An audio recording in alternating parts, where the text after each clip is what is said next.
Ayan mga ka-vlog, luto na naman po tayo ng sinigang sa miso na maya-maya fish. Ayan, minekos-mekos na yung kamatis ni Darling dyan. Ginisa na.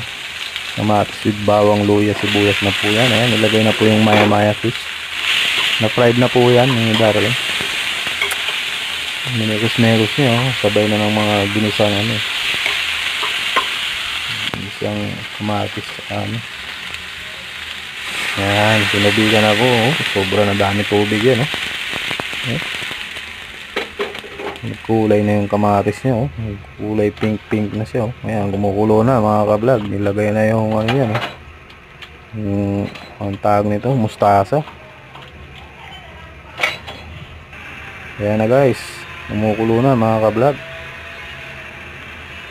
Ayan, luto na po ang sinigang sa miso maya-maya fish. Please like, share, and subscribe my YouTube